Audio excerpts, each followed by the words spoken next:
Good afternoon. I'm thrilled to welcome you to Culture Night of the 11th Annual Interdisciplinary Conference of African American, and Diaspora Studies, AAAD at JMU.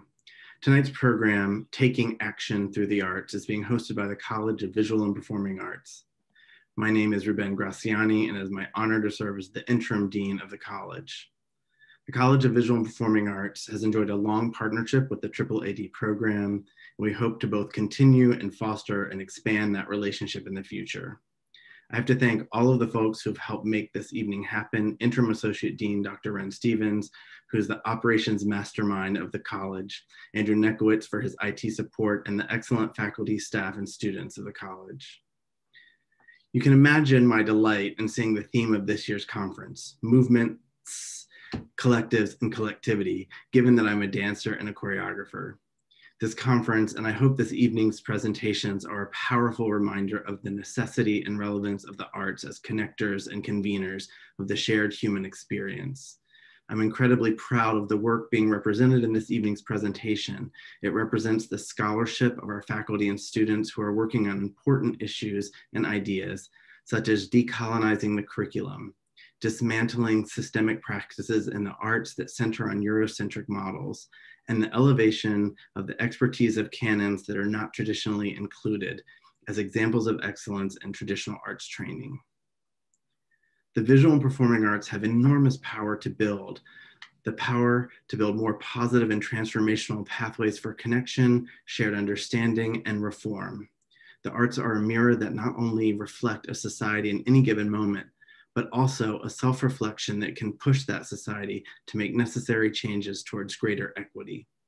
The arts have the power to do more than entertain. They can enrage people to action, dismantle the veil of difference that some may use to discriminate, and perhaps most importantly, they can help contextualize the many intersectionalities that all humans experience.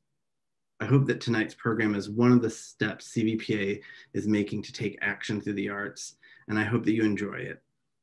I leave you with a quote from one of my favorite interdisciplinary artists, Pearl Primus, a dancer, a choreographer, and an anthropologist who transformed American modern dance beginning in the 1940s.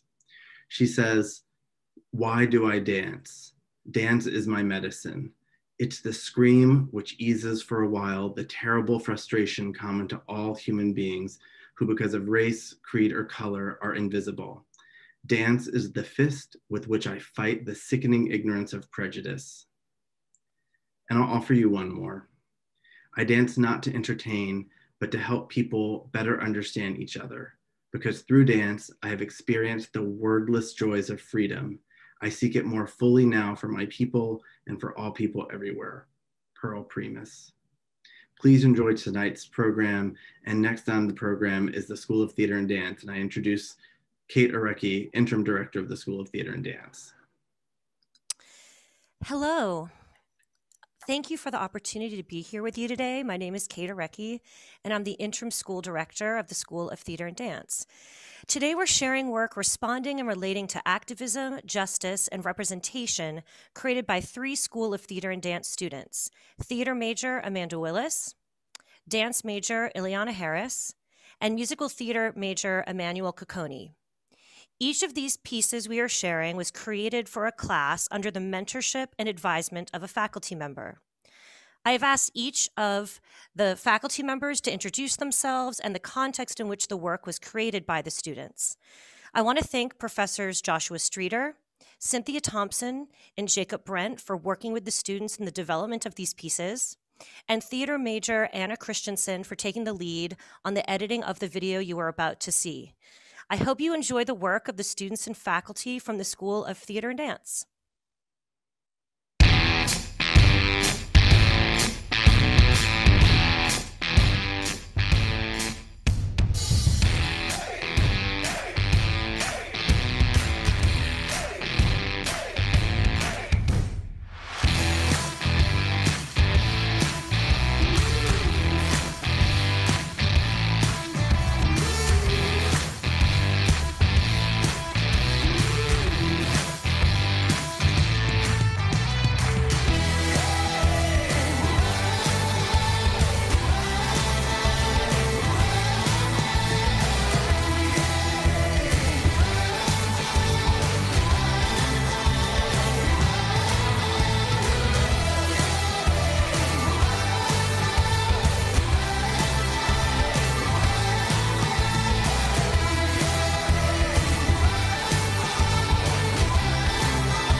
I'm Joshua Rashawn Streeter. I'm a professor here at James Madison University, and I teach theater education. The project you're going to see is a final project from the School of Theater and Dance's course, Equity, Access, and Inclusion in Dance and Theater Education and Performance. In this project, students write a question that they are wrestling with, and this is a question that they want to think about all semester. The students do journal reflections around this question. They also do scholarly research to see what scholars are saying about this topic. And they also do personal interviews where they interview others to see what they have to say about this question. Once the students have all this material, this devising material, they create a performance. This is an example of ethnography. And so this ethnographic performance weaves all these ideas together. Because we were teaching this class in the fall and we were doing it online due to COVID-19, this allowed the students the opportunity to use their ethnographic theater performance piece as a digital story. So you will see in this example that the student has storyboarded it out, and they're using visual metaphors in order to tell aspects of the story. Because it was a dance and theater class, I asked students to use movement as well as spoken text. This video that you'll see features a student who is grappling with and thinking about issues of race and identity.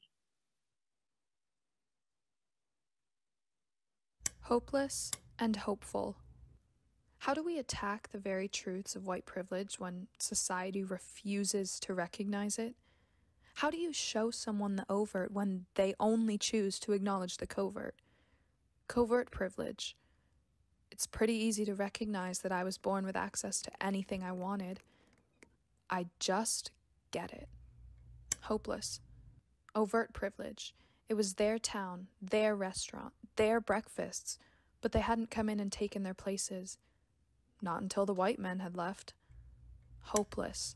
In order to recognize it, it must be uncomfortable. We must lean into the discomfort. Things make us uncomfortable because we're not used to them. We deny things we don't want to accept. Imperfection scares us. Hopeless. I had this one student, Michael, when I was subbing right out of grad school, and he never had a lunch. I one day asked him, why didn't he have one? He told me his family couldn't afford it. It was school or lunch. He had to give up a meal once a day to be able to learn. I have never and will never go through that. And it was just because I'm white. Hopeless. I remember riding the metro into DC, and there was a black woman across from us wearing a shirt that said, "Not afraid to be black," or something like that. I was confused because I really didn't know much about the whole thing, but I think since then, growing up, I've noticed it more. Hopeless. Empathy. It starts individually, but the effects of it are outward. All it takes is a boy not having lunch. All it takes is a shirt worn by a stranger. All it takes is a recognition that you are not dealing with what they are dealing with. You have white privilege, not them. So, how does having white privilege change your life experience? You hold this everywhere you go, every second of your life. Just by being white, you benefit from it. I've come to see white privilege as an invisible package of unearned assets that I can count on cashing in each day, but about which I was meant to remain oblivious. Hopeless, right? Not if you choose to do something with it. It's definitely a rude awakening to realize that most of my life experiences were possible because of the color of my skin, but I don't deny it. That isn't a truth that I soak in and mull over. That is a truth I use to fuel my activism and my desperation for change. Still hopeless, but hopeful too. Hello, my name is Cynthia Thompson. I'm a professor of dance within the School of Theater and Dance. I'm so happy to be introducing this piece today. I am the director of the Contemporary Dance Ensemble, and that company has most of our sophomore, junior, and senior dance majors in it. And one of the main reasons for that company is for me to facilitate original student work. And literally, students have absolute free reign on what they make dances about.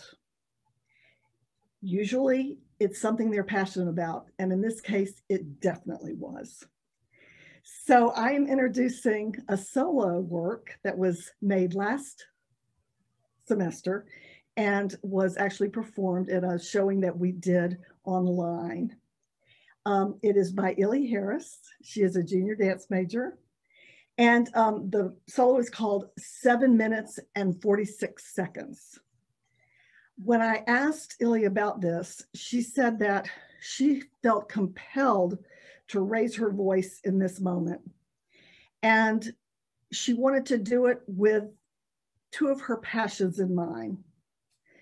That is a social activist and also as a dancer / choreographer. So she brought those two passions together in the process of creating this piece. And she also researched and found this piece of music, this song and spoken word piece by her that really spoke to her. And she felt a real strong need to express the words that her was singing and talking and speaking about through her body. So what you're going to see is a very special creative project by Illy Harris, where she was able to raise her voice in this moment. And she and I are both so, so thankful for this opportunity for this dance to live on. Thank you so much and enjoy.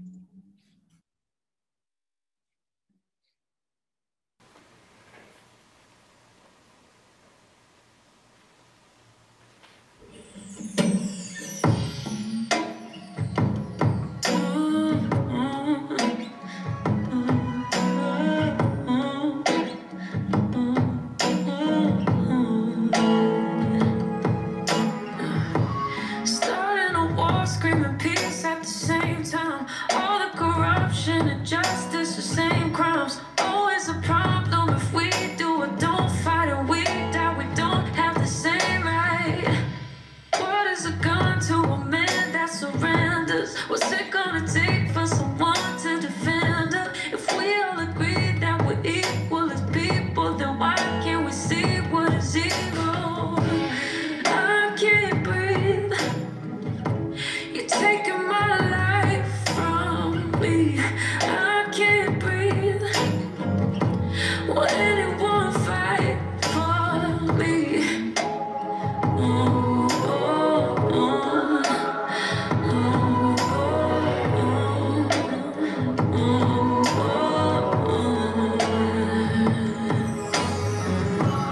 How do we cope when we don't know each other?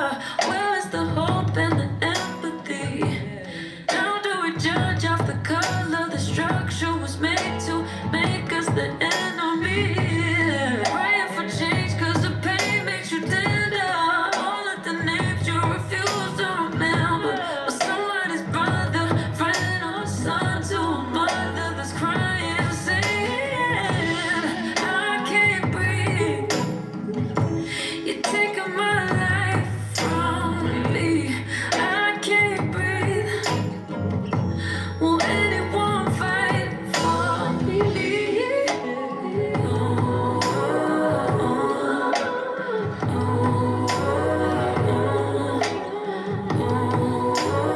oh, anyone fight for me?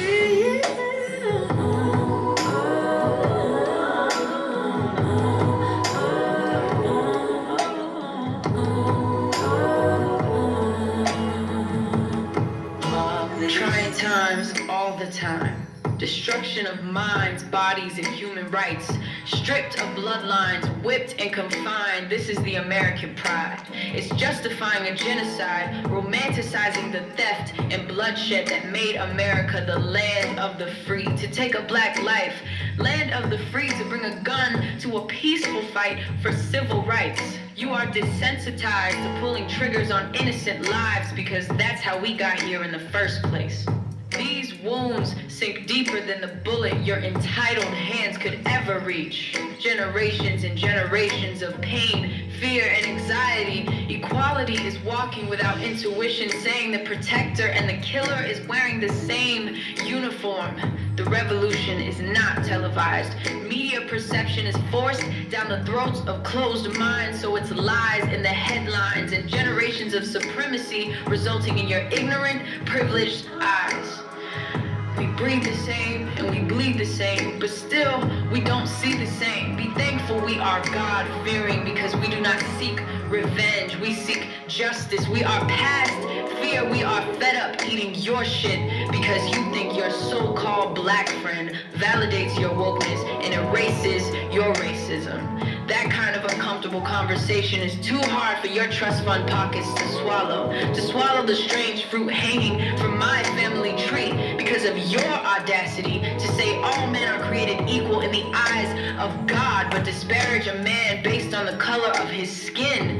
Do not say you do not see color. When you see us, we can't breathe.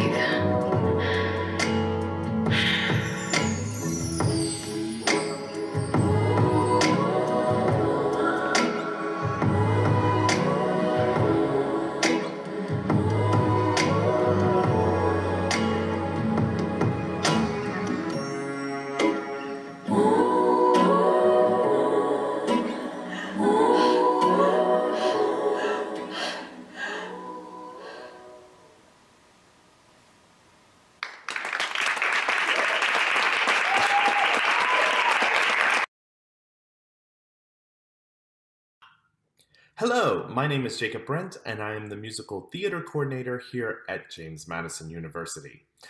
The next project you're going to see is by student Emmanuel Cocconi. Let me set this up for you a little bit. This came out of a class called Auditioning for Musical Theater. Each student was given a musical that they thought they could see themselves in and wanted to be in and wanted to investigate and research, and we came to the conclusion that Emmanuel would work on the musical Hamilton. So then the students had to not only research the show, research what part they would be appropriate for or right for in terms of voice type and essence of the character. And Emmanuel decided that he, after researching it, that he would be Aaron Burr in the show. So this is his audition, his digital audition for the role of Aaron Burr in Hamilton. Now, most of the time, students, an audition is like just basically like this. Like, I'm just going to stand in front of the camera and sing. But Emmanuel, being the amazing artist that he is, went above and beyond, as you will see, and just created this world in which you just you can't help but to see him in that role, I think. So I'm so happy to share this with you today. And I hope you enjoy it and enjoy the amazing talents of Emmanuel Cocconi.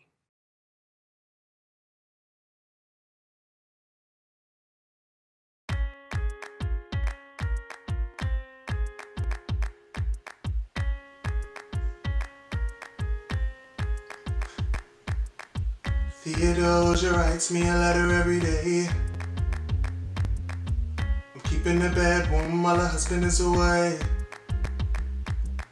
He's on the British side in Georgia. He's trying to keep the colonies aligned, but he could keep all of Georgia.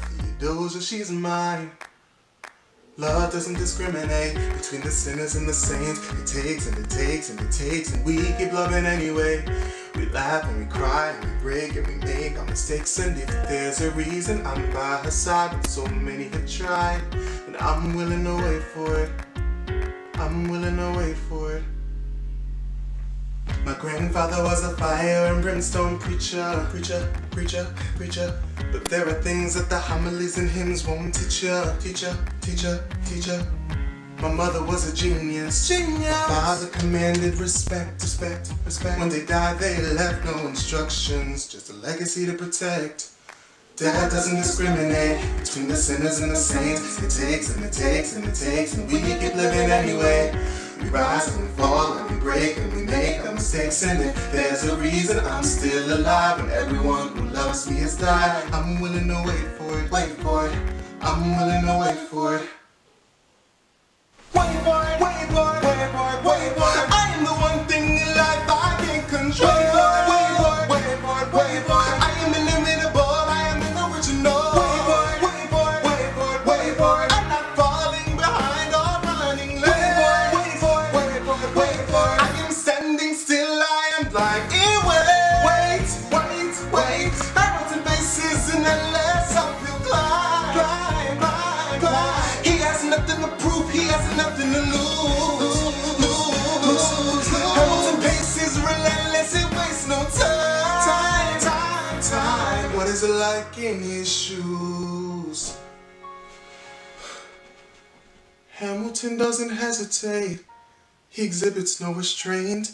Takes and he takes and he takes, and he keeps winning anyway. Changes the game, plays and he raises the stakes, and if there's a reason you seem to thrive when so few survive, then goddammit, I'm willing to wait for it. I'm willing to wait for it.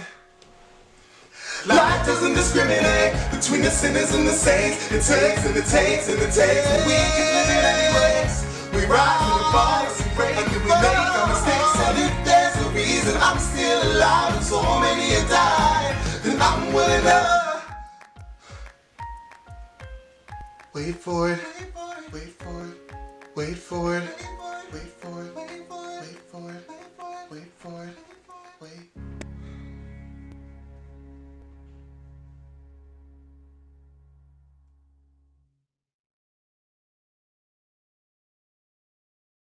Hello, thank you so much for allowing us to share that work of students in the School of Theater and Dance. And now I believe Kathy Schwartz from the School of Art, Design, and Art History is going to take this next segment. Thank you.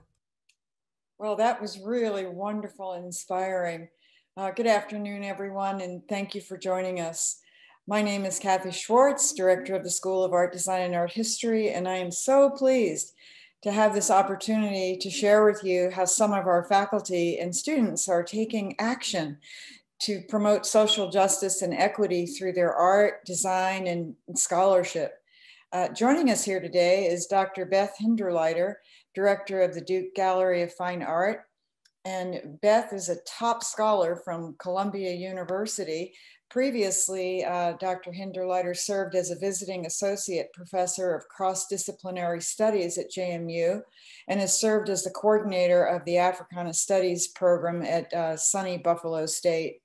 Beth works with diverse constituencies, both within and outside of our school, and she demonstrates a depth of knowledge for interpreting the visual arts and design.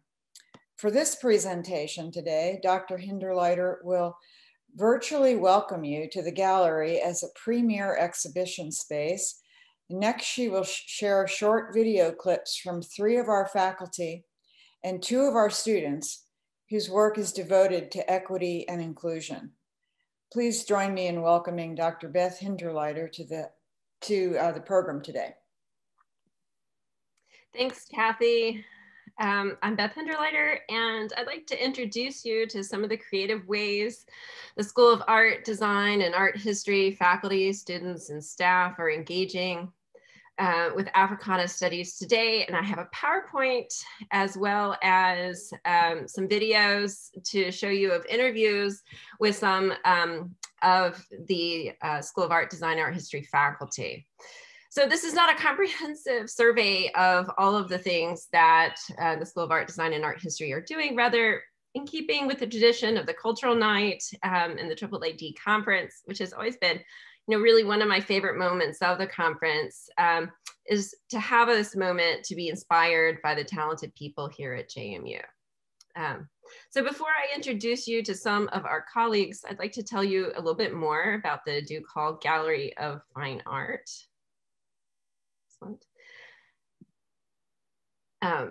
We are a large space for rotating contemporary art exhibitions on the JMU campus. This photo is of an exhibition of the Cuban-born artist Maria Magdalena Campos Pons, which included her installation Sugar Bittersweet, which investigated the ongoing legacies of plantation monoculture of sugar crops and the slave labor used to harvest and process it. Can we go to the next slide? Next fall, the Duke Gallery will be hosting an exhibition on abstract painting by African-American artists. Exuberance will shed light onto how African-American artists have often been overlooked and omitted from the history of abstraction by white scholars, but also how they have been overlooked within Black cultural spaces and conversations as well. For example, artist Howardina Pindell recalls taking her abstract paintings to a Harlem museum in the 1970s, only to be told she should go downtown to show with the white boys. Many of these spaces were under this way of thinking that asserted that art must reflect and support the Black Revolution, and that any art that didn't discuss or contribute to the revolution was invalid. Exuberance wants to challenge and think about what this definition of revolutionary means and include the colorful exuberance of African-American abstraction, which often draws on the blues, aesthetics, and jazz cadences to capture viewers in their dialogues. The Duke Hall Gallery of Fine Art will borrow several works, including one by Norman Lewis for this exhibition. And it will also highlight work by painter and faculty member Susan Zurbrigg. So in keeping with our pandemic protocol, we have some short conversations recorded tonight in video form, including one with Susan Zurbrigg. Can we advance the next slide? Susan Zurbrigg is an artist, educator, and activist. She's a professor of art and the area head of painting and drawing at James Madison's School of Art, Design, and Art History. Born in Chicago, Illinois, she earned her MFA in painting from Indiana University in Bloomington, and her creative practice focused on the poetics and politics of abstract painting, particularly in relationship to her African-American identity. Her work has been featured in numerous exhibitions regionally, nationally, and as she'll tell us in this interview we're about to watch, one of her series of works was specifically inspired by an exhibition of Gee's Ben quilts at the Corcoran Museum. Professor Zurbrigg has been named the new Director of Diversity, Equity, and Inclusion Initiatives for the College of Visual and Performing Art. She was also a recent recipient of the Beck Faculty Fellowship at JMU. Susan's been a tireless advocate for change in the arts at JMU and in the Harrisonburg and Rockingham communities, including her leadership of the Truth, Racial Healing, and Transformation Change the Narrative project, for which she staged an intervention with JMU students that memorialized Charlotte Harris, a Black woman lynched by a white mob near Harrisonburg in 1878. Can we play the video, please?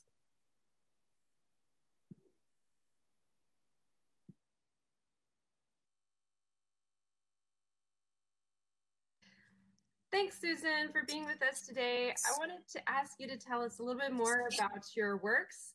The painting triptych in particular that was in the faculty show very recently that was titled, "Remember When We Picked All of That Indigo, All of That Cotton." So that work of art was created during a summer when I was reading a book. One of the books I read that summer was this book by Colson Whitehead.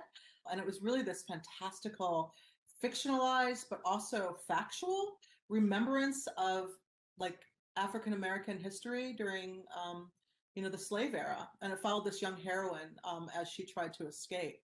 And it really was the way that the literature was, structured. You were moving in and out of these passages of reality, but you're also retracing these ancestral steps. It was just one of those things that was very actively in my mind while I was working on that and thinking about all of that indigo that slaves, were producing. And the triptych was to also kind of show, I think, passages of space and time. You also recently worked on a project for the Truth, Racial Healing, and Transformation initiative that was a larger Virginia project. Can you tell us a little bit about that? Yeah, so the TRHT project really brought together a bunch of different elements. It had a youth art workshop in which students were working on sort of forgotten or or less remembered histories of African Americans in the Shenandoah Valley.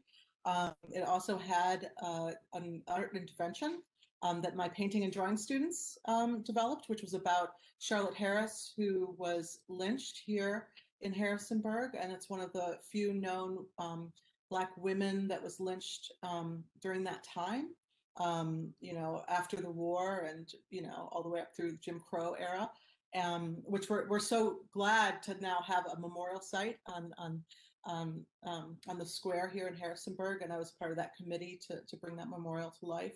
Anyway, there also was catalog essays that were developed by some of my wonderful colleagues, including yourself, that spoke to a variety of issues that, of course, are talking to African American histories, African American representation in the academy, African American representation inside of education, K through 12, and on up. It was truly important to me that anybody and everyone could really enter this space and read these essays and think from whatever point their entrance was. And the works that I created, that I was painting, were really, truly, honestly, a love letter to this collective of African American quilters in Alabama, and they're the Women of Gee's Bend. I was moved to tears, really, because not just was the work so exquisite and beautiful and innovative, but it was also, I was crying because of the absence of the education of African Americans inside of the art world. And this idea and notion that so many people create artwork, but very few are actually represented in the canon and are talked about. And the Women of Gee's Bend also had this tremendous ability for improvisation. This work was honoring them and also hopefully moving the dial beyond what people's knowledge is about the idea of abstraction and the idea of color interaction and all of these things that we might have been told were sort of the Yosef Albers or the N.E.L. Bears. But no doubt, both of them living in the South when they were working in Black Mountain College were aware of the Women of Gee's Bend.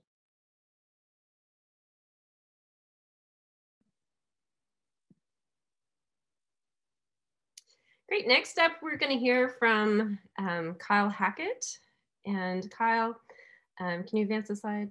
Awesome, thanks. Kyle's an assistant professor of painting and drawing in the School of Art Design and Art History. He's an accomplished artist with recent works featured at the Goya Contemporary Art Gallery, Sumner Hall Museum, Baltimore City Hall Gallery, the Corcoran School of Art Design, and the DC Commission on the Arts and Humanities, as well as the Painting Center in New York. In 2019, Kyle received the mayoral salute from the Baltimore City mayor for his solo exhibit, Rate of Contingency. He received an MFA in painting from the Maryland Institute College of Art, and his work demonstrates a deep knowledge of the conceptual and aesthetic problems in contemporary painting. Today, he's going to tell us a little bit about how he's been inspired by W.E.B. Du Bois's idea of double consciousness. Can you play the video, please?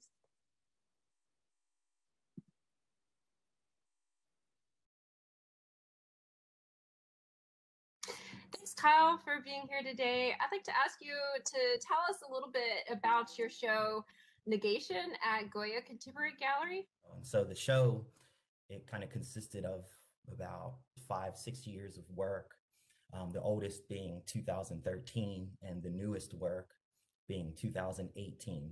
And so it was great to be able to see connections between some of the old and new, and then kind of how that opened up possibilities for the things I'm working on now in the studio. One of the really powerful things about that show was not just kind of the fact that it was my first solo show at the gallery, or that it was kind of my support system, but it was also happened while I was teaching. And so I actually took students to that exhibition, which I find very, very valuable because open up future opportunities through discourse, engagement. And those opportunities, I think, expand when one's able to stand in front of the work at arm's length distance and see how it was made, to be able to kind of get inside of the surface, kind of delay interpretation, and see beneath the layers is really, you know, what my work is about, this notion of internal, external conflict, and really forcing the viewer to slow down and contend with, you know, whatever conflict exists beneath formality. You've mentioned that you've worked with Du Bois's concept of double consciousness. Can you tell us a little bit about that?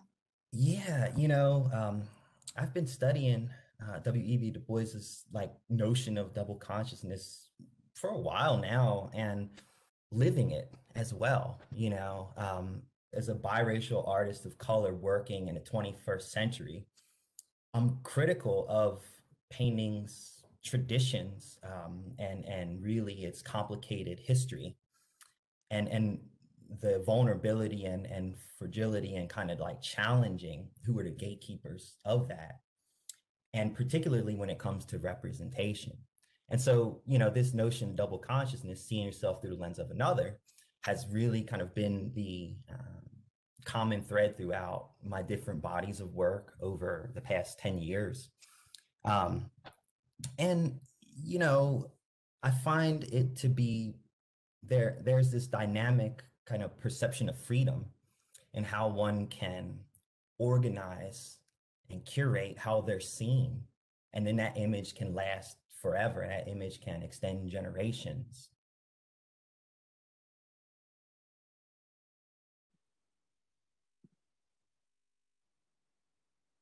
Excellent. Now we're going to hear from Dr. Hannah Syons, who is an assistant professor of art education in James Madison University, where she focuses on anti-racism in art and education, and is a strong advocate for decolonizing curriculum from K to 12 and also in higher education.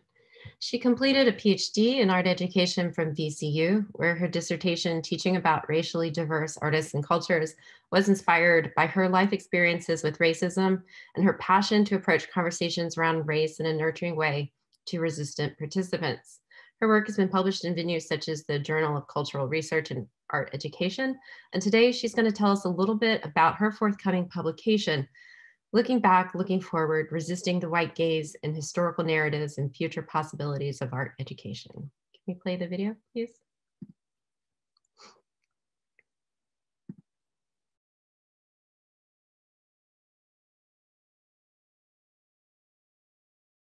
Thanks, Hannah, for being with us today. I wanted to ask you a question about an upcoming article that is going to be appearing shortly that you wrote about the white gaze in education, and how in particular are you working to, in this article, disrupt the white gaze? Well, I think that first and foremost, we kind of have to define what's kind of holding us back. And I think the biggest thing on holding us back is that we really need to have honest conversations about systemic racism.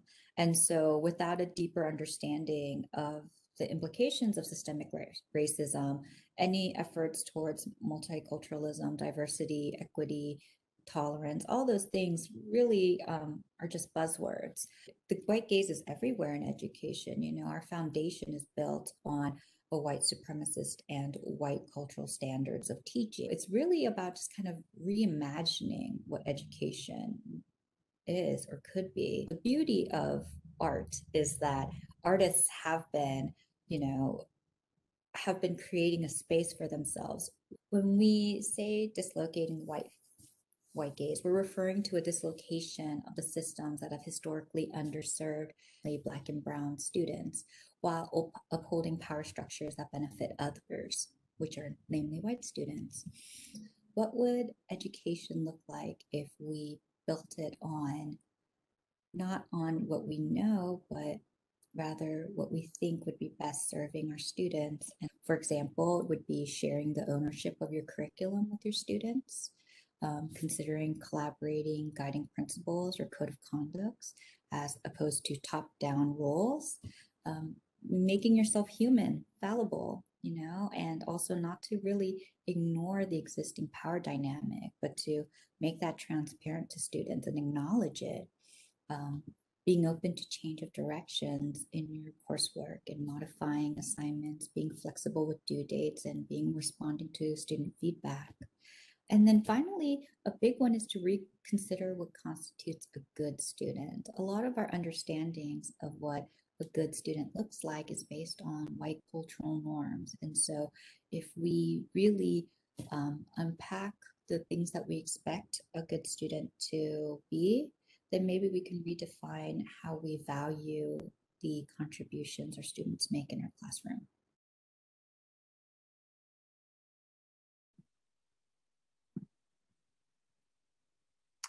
Now we're going to hear from Monet Parker and Deanna Bakken. They are students in the program of architectural design in the School of Art Design and Art History. And they're going to talk about the newly formed student chapter of the National Organization of Minority Architects. You can follow them on Instagram at nomus_JMU. Can you play the slide, the video?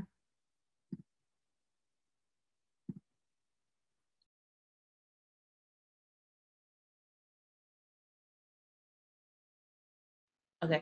Hi, my name is Monet, and I am the president of the National Organization of Minority Architectural Students, NOMAS for short. So, hi.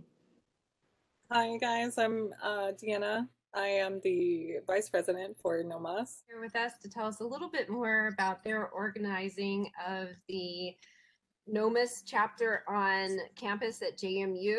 NOMAS stands for the National Organization of Minorities in Architecture Student Chapter. Can you tell us a little bit more about how you started the chapter and what some of your programs and goals are? Our goals for this semester are just to create a really positive space for just people to come together. And last year we had a lot of problems with unity and kind of thing, and feeling inclusive kind of thing. So we're trying to really have a big outreach for people and have a kind of safe space, especially now with everything that's going on and politics and our society right now. What we're trying to do is do our best to kind of mitigate those effects and just have a sort of safe space and discuss these issues too. So it's kind of a working through these issues and then also unified space kind of thing. We've had a few speakers come in and talk about their experiences in architecture and also help guide us to our different paths. We're very architecture focused, but also design, since our major is architecture design.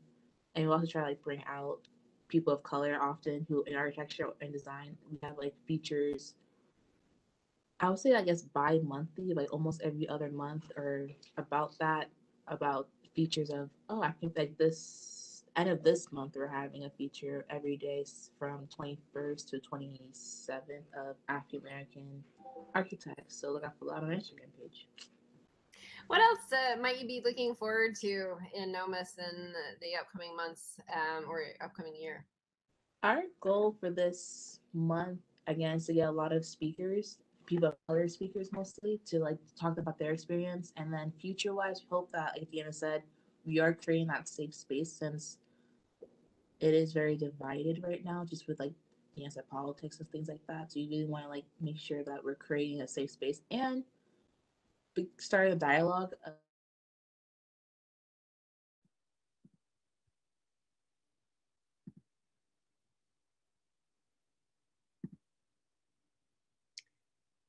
Excellent. Can we advance the PowerPoint? Okay. So finally, I'd like to tell you about an upcoming online exhibition that the Duke Hall Gallery at JMU is sponsoring this April. 7 Works to Bend Time will feature art by decolonial women artists on the importance of making tomorrow out of days from long ago. Can you advance the slide again? In particular, this exhibit will feature work by Nalo Hopkinson, best known for her Afrofuturist novels, but who also makes visual art. Nalo was the keynote speaker of last year's AAAD conference, and it's fitting to end with her participation in this project in April as a way to celebrate the collaborative spaces and creative exchanges that this conference sparks. We'd like to invite all of you watching today to connect with us and to reach out to us in the School of Art, Design, and Art History, as well as all of our colleagues across JMU. The best part of this awesome conference is the connections it creates between all of us gathered here. You can learn more about the Duke Hall Gallery and the School of Art, Design, and Art History via our websites and social media. And I hope you all tune in for our upcoming exhibits, 7 Works to Bend Time in April and Exuberance next fall. And I want to thank you for being here today. Now I'm going to turn things over to John Allemeyer, Director of the School of Music. Greetings, I'm John Allemeyer, Director of the JMU School of Music. First of all, I want to thank AAAD for including this session from the College of Visual and Performing Arts. As you can see, there's a lot of exciting work going on in CVPA. As a performing arts unit, I want to start by sharing a performance by one of our students. This is Ricky Goodwin, who is an undergraduate voice major in the voice studio of Kevin McMillan. Ricky was an award winner in the Virginia chapter of the National Association of Teachers of Singing in the classical and American Negro spiritual categories. This is his performance of Nabi by Respighi.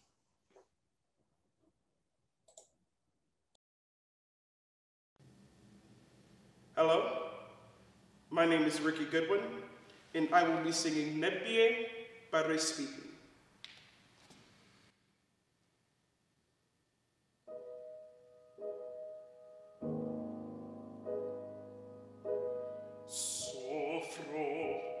Lontan, lontano, le nebbie sono lente, salgono, da tacenti piano.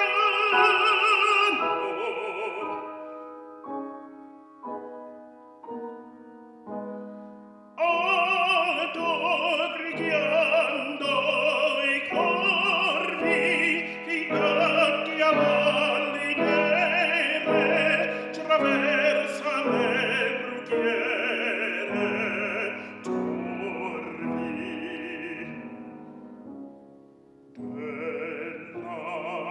Dell'aere ai morsi crudi, riando rotti tratti.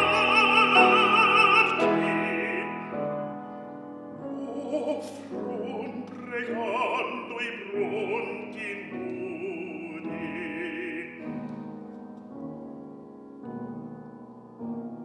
come al freddo son sola, per grigio ciel sospinto, un gemito destinto vola. E mi ripete, vieni, e viola vallata, o triste o disperata,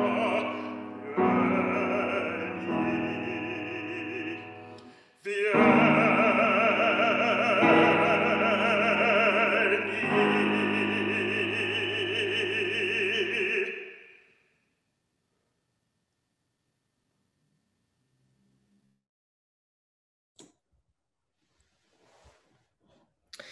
Music in higher education is modeled after the European conservatory tradition.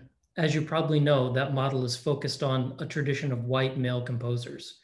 In the School of Music, we're embarking on a process of decolonizing our curriculum, which includes reframing the canon of repertoire we study, re-examining our operations like admissions auditions, and how we can support the creation of new repertoire that is representative of today's musicians.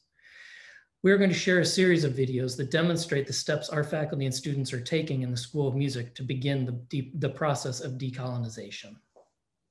This academic year, my discipline, music theory, has been in the news. The New York Times, The New Yorker, Fox News, and NPR, among others, all reported on a set of racist responses to a 2019 plenary address given by one of the Society for Music Theory's very few Black members.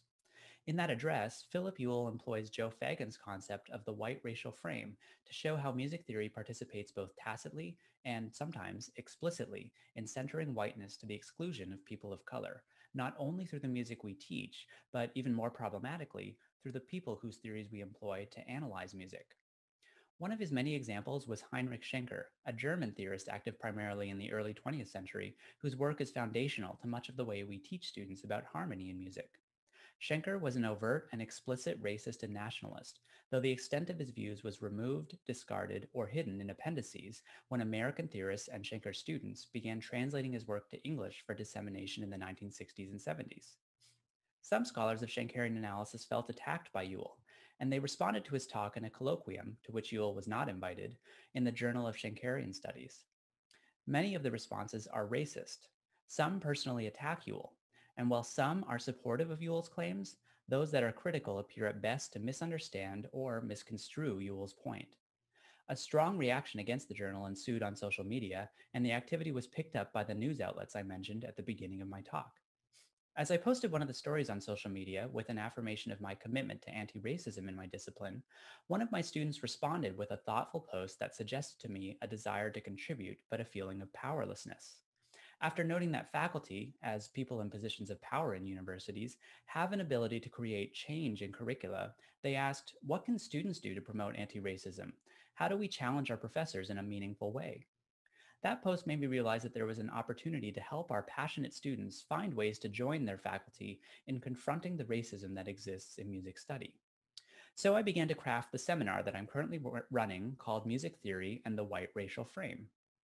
We began with readings from critical race theory to help us define terms, understand the ways in which scholars discuss and frame racism, and to learn about how colonization has shaped power structures in the world. Next, we turn to music theorists and music historians who have examined how the discipline has been shaped by whiteness and by the very same power structures that critical race theorists discuss on a national and global level. In our current unit, we're narrowing our focus to how curricula can be restructured to dismantle this white racial frame in music studies. These thoughts will be shared with the School of Music's Anti-Racism Action Plan Committee.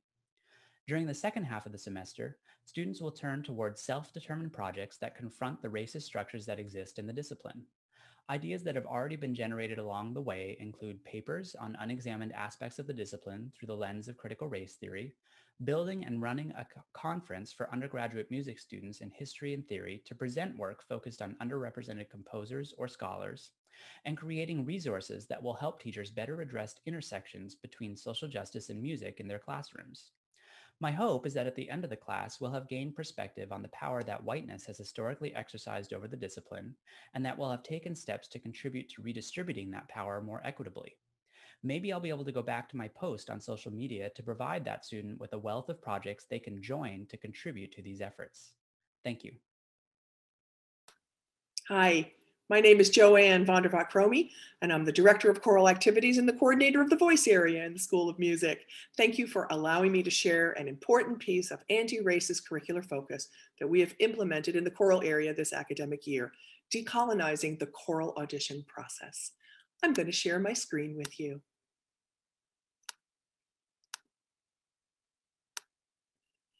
This summer, in response to the Black Lives Matters movement, I held multiple listen-in sessions. These Zoom meetings were chances for students to share their hopes and dreams for a more equitable and anti-racist world, as well as their hopes for JMU and the curriculum for the School of Music. One of the many comments that tore at my heart was that numerous students said that they did not always feel connected to their ensemble repertoire. As a professor who works very hard to program diversity repertoire as well as teach for understanding, this was, of course, very hard to hear. Over the course of the summer, I realized I had to change my entry points to make sure that students had both choice in terms of determining their ensemble repertoire and voice in terms of expressing their own understandings of the repertoire they chose. This meant that they had to do the work that I tended to do for them, exploring and researching the background, the deeper meaning, as well as designing games and activities for the whole choir in order to reach depth understanding. And one thing I realized as well is that they had to see this kind of thinking and ownership and embodiment of repertoire as an entry point for anti-racist change from the very first moment of the semester. That meant the choral audition.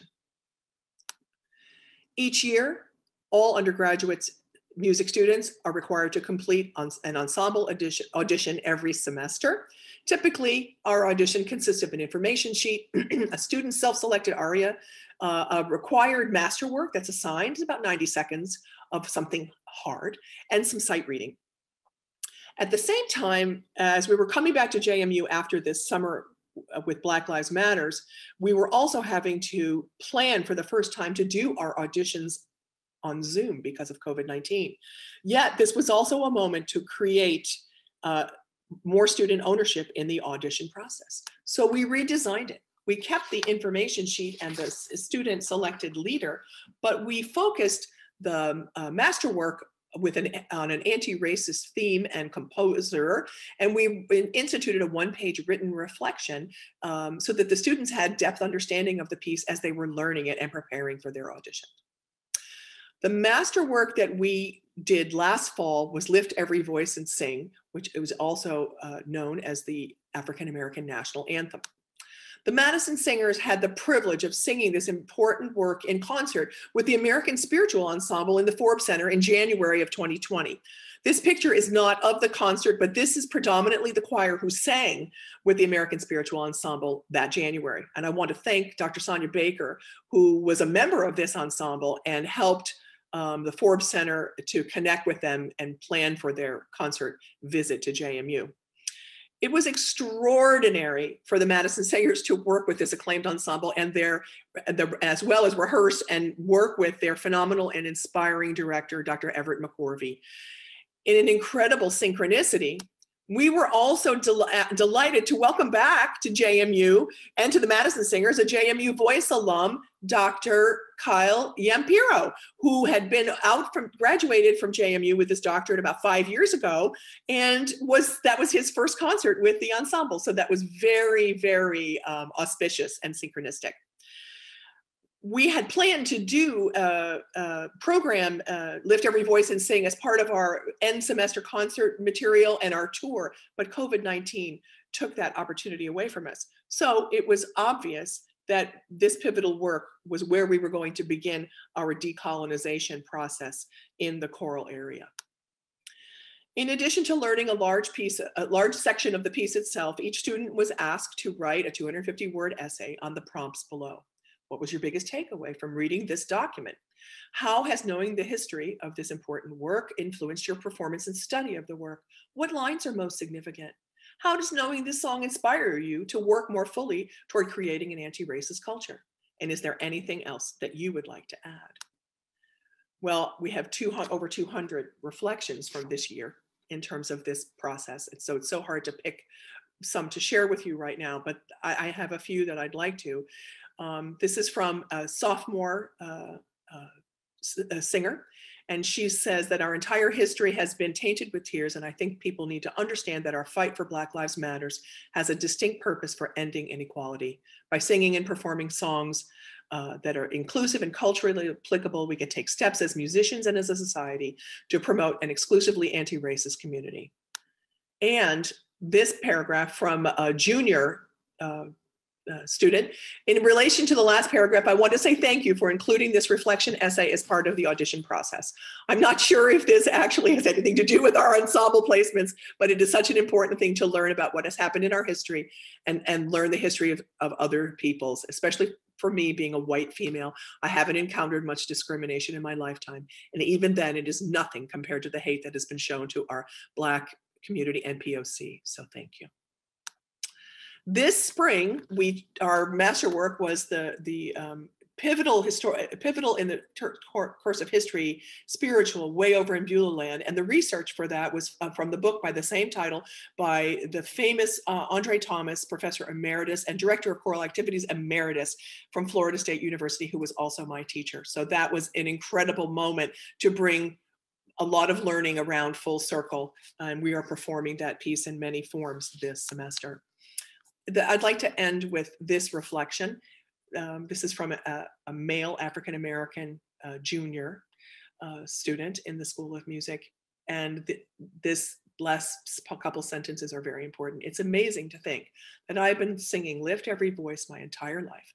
And I feel as though I've become so accustomed to it that I started to sing blindly the words with no attention or emphasis to the meaning.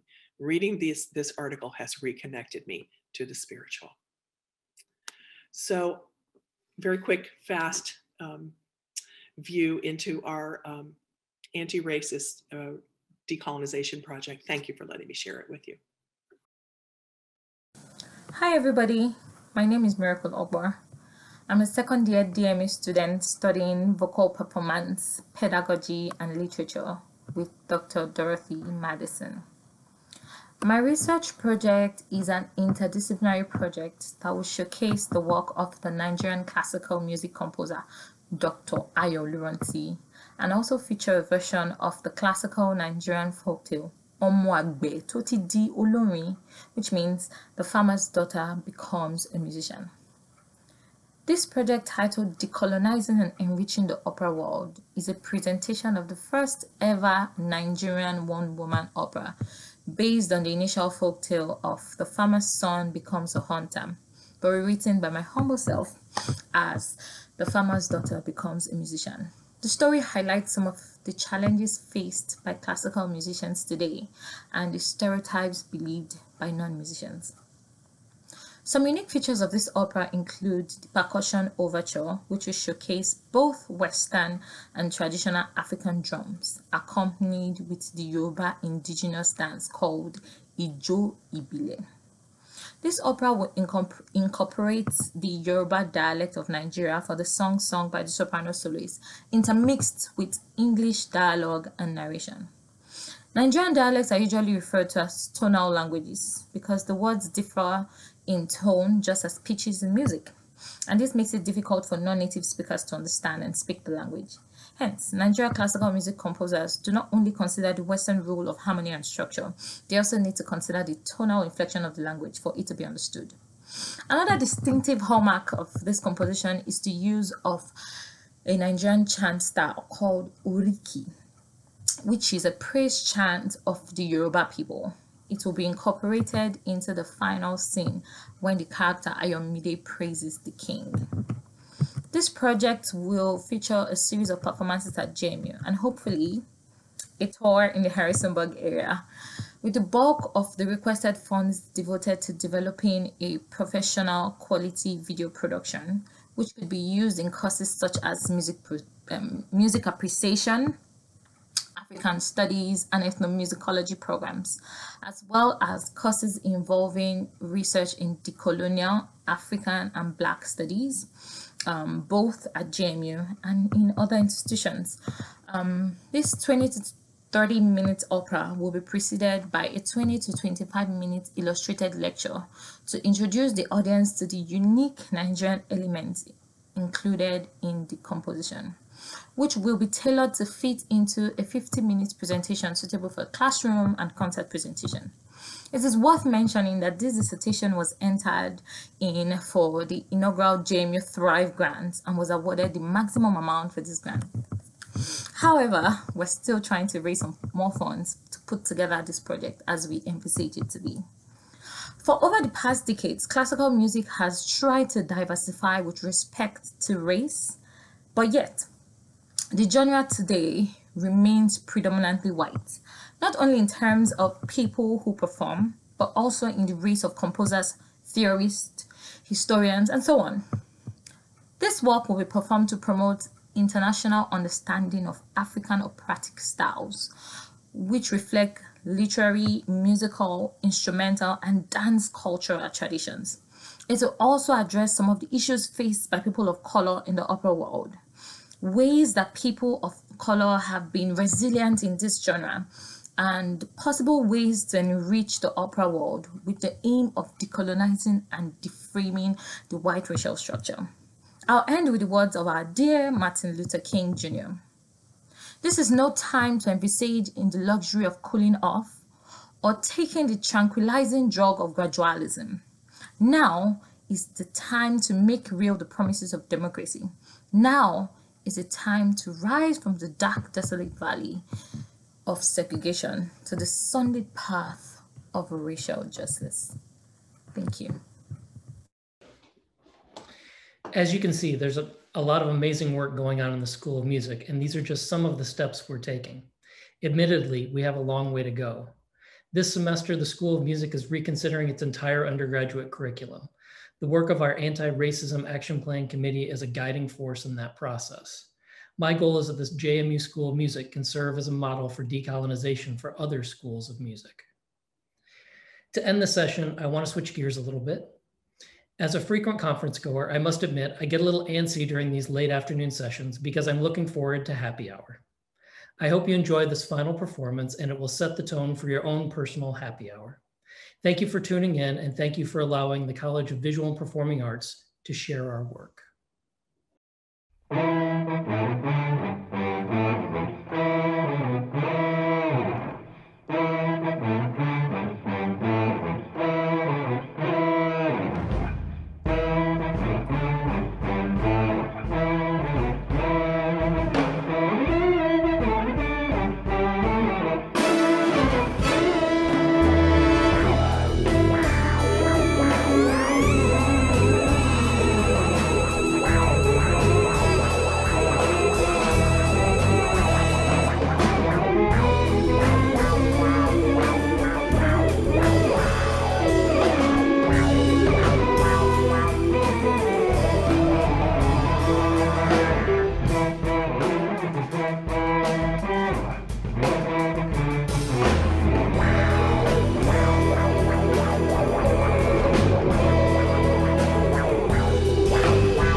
Good night, everyone. Thank you for joining us.